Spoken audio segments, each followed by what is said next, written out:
Well, it is a peer-to-peer car rental agency where you can make your car available online through the app for a fee to people who are either local or people who might be visiting your city.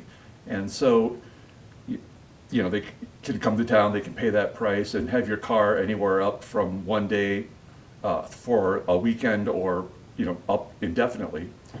And so I use that service really just to give myself a day off from driving for Uber. I drive just for a couple hours every morning, and I thought, well, wouldn't it be nice to take my new car and give myself a day off and let someone else, have the luxury of driving that vehicle. But unfortunately, I gave my keys to the wrong guy.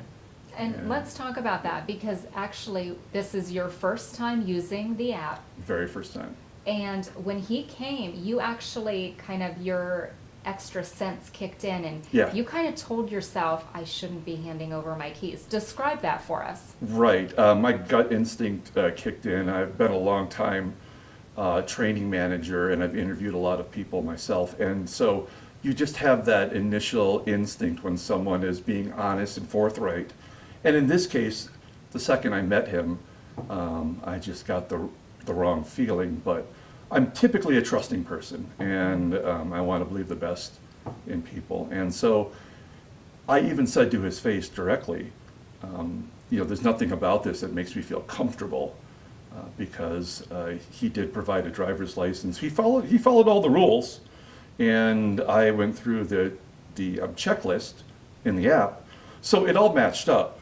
But there was just something inside me that, from just my experience, that I knew that something wasn't quite right. All right, so what day did this happen, and when was the car supposed to be returned? So he requested it the last Sunday, and then he rented it that Monday morning at 10 o'clock. It was a 24-hour rental, so it was due to be back by 10 o'clock on Tuesday. All right, and when the car wasn't returned, what happened next? Oh, panic set in. I was really concerned that maybe something had happened with my vehicle, but also because it was my first time, I was unsure if this was a normal process.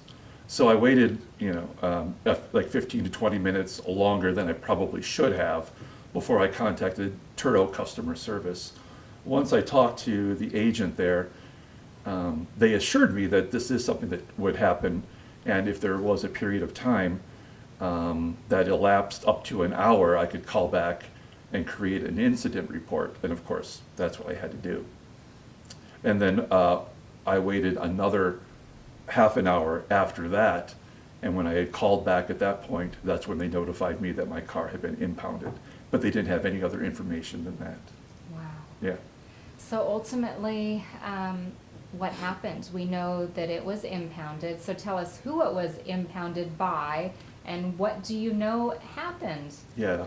Well, they escalated it at Turo, so I got assigned one of their loss prevention agents that was going to handle my case directly. And by the time he contacted me, he had found out that it had been impounded by Border Patrol. And again, at that point, that was all that we knew for sure. He gave me a contact number.